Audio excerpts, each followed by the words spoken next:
Howdy folks, and welcome back to my World of Tanks replays with the mighty Jingles. Today we're in the garage with the T18 American Tier 2 tank destroyer. This is a pure distilled bundle of tiny fun all rolled into one bijou and petite little package. This is a great little machine.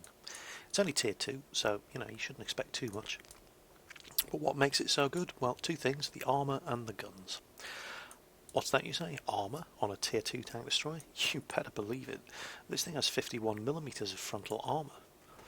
Now just to put that into some sort of perspective for you, let's take a look at what is widely regarded as the most overpowered Tier 2 light tank in the game. The Panzer T18H735F. This thing is called the Micro Mouse. Referring obviously to the Maus German Tier 10 heavy tank, the most heavily armoured tank in the game. And they call this thing the Micro Mouse because it has 40mm of armour front, sides and rear, which makes it largely impenetrable to Tier 1 and 2 tank guns.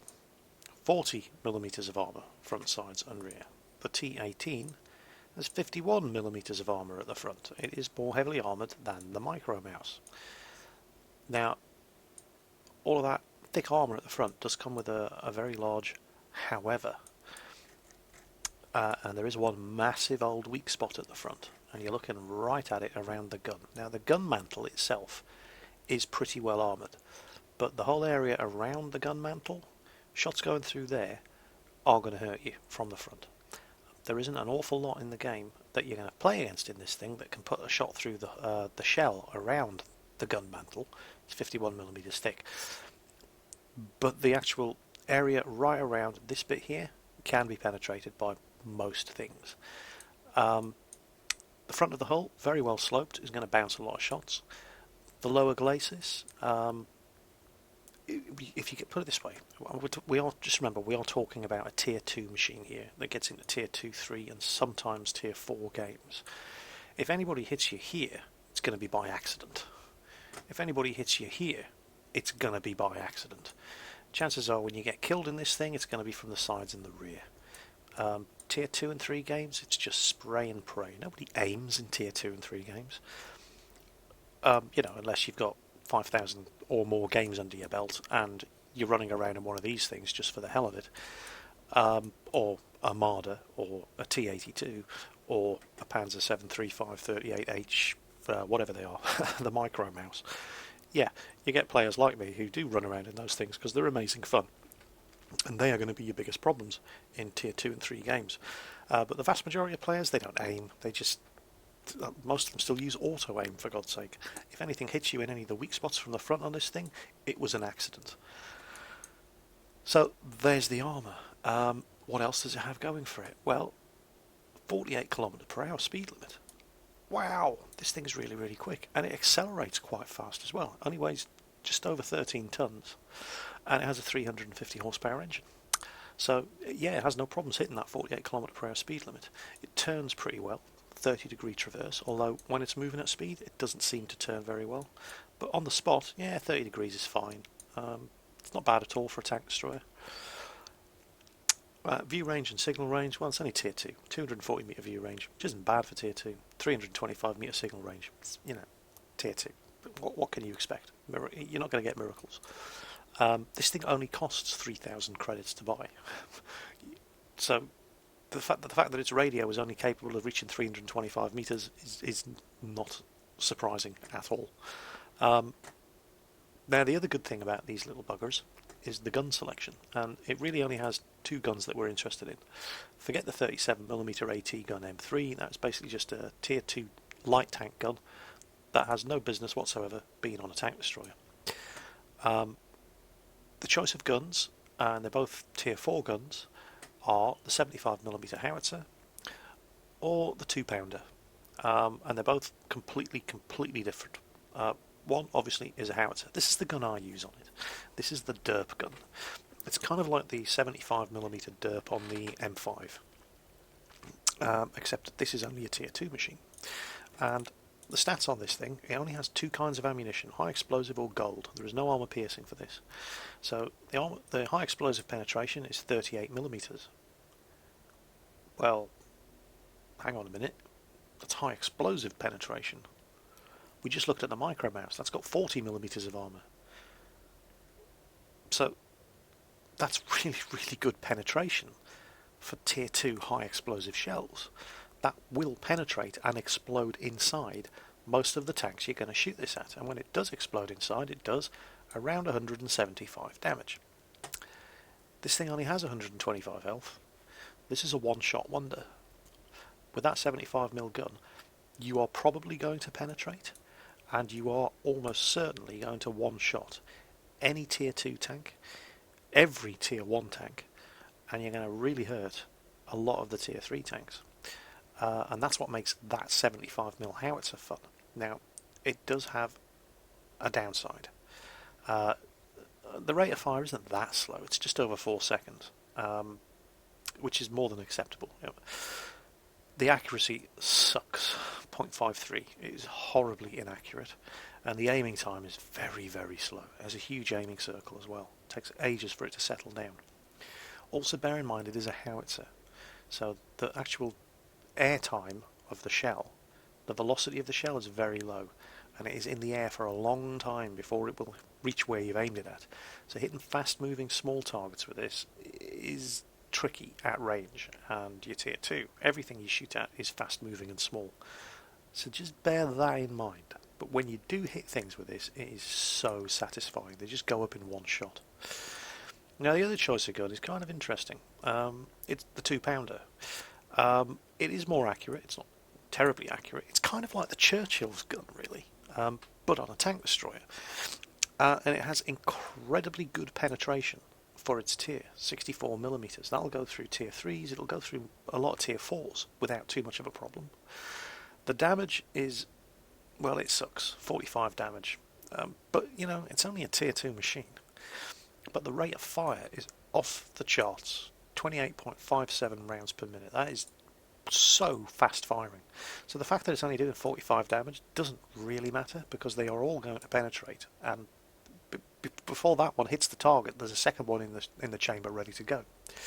And it is more accurate than the howitzer. Well, you know, obviously it's not a howitzer. 0.38 is okay accuracy, but the other good thing is the really quick aiming time, 1.7 seconds. So with this gun, it's more a case of getting your sights on the target and then pumping shot after shot into him until he starts begging for mercy. I've not played it with the 2-pounder. I have too much fun with the 75mm, but I can see that being just as much fun, just different. This is the point where I start talking about crew skills and modules, but seriously, a T18 only costs 3,000 credits. Are you going to spend 500,000 on binocular telescopes for a tank that only costs you 3,000? Well, it depends how serious you are about it. All of this stuff that I have here, the camo net, the binoculars and the vents, stuff that I just had hanging around in the depot from other vehicles that I'd sold. I would certainly not go out and spend 500,000 credits on an enhanced gun laying drive for this thing, because that's just absurd. It only costs 3,000. It's going to take you years to make your money back if you spend that kind of money on these things. But you know, if you've got them sitting around in your depot anyway, by all means stick them on. Shortly before recording this garage intro, I realised I had a spare set of improved vent class 1 sitting around, so that went straight on it. Helps get the aiming time down, helps get the reload speed up, and all sorts of good stuff.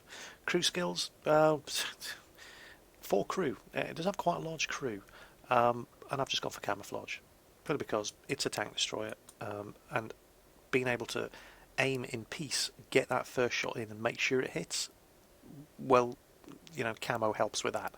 And with this thing, you usually don't need a second shot. So that's enough. Let's see how this little bugger actually plays. And here we are on Himmelsdorf from the T18.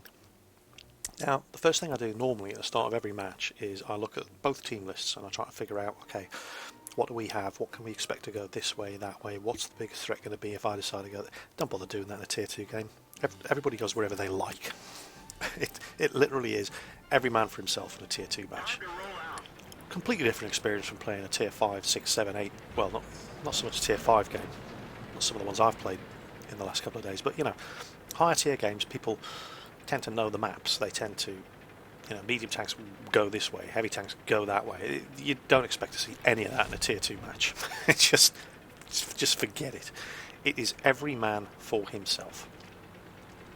So now the gun on the T18 isn't mounted up quite high enough to be able to see through the windows of these bombed out buildings on Himmelsdorf, which is a bit of a disappointment. But, you know, it is what it is. And shortly we're going to see just how slow that 75mm shell is, and look at the aiming time. Now this is a perfect shot of that Panzerjäger, and it misses anyway. So that's the inaccuracy and the length of time it takes that shot to actually fly through the air and hit where you've aimed it at. And believe it or not, that actually hit my gun. Or the gun mantle, one of the two, not sure which. And here we go again. And really, that was less than 100 meters away, and you still had to put a substantial amount of lead to hit that M3. Totally missed that M2. You saw the shot just casually sail through the air past him and hit the wall on the other side. Now that M3's coming around. That was a good hit. Only did 85, so it probably didn't penetrate and just exploded. And that one missed completely. And he ends up being killed by that M2, who probably would have died if we hadn't gotten that one hit on him, so yeah, that's good. And here we go again. Now this is 180 meters away. I'm going to wait for it to aim. That didn't look like a direct hit. And that one completely missed. Come on, come on, stay still. Bang, there we go.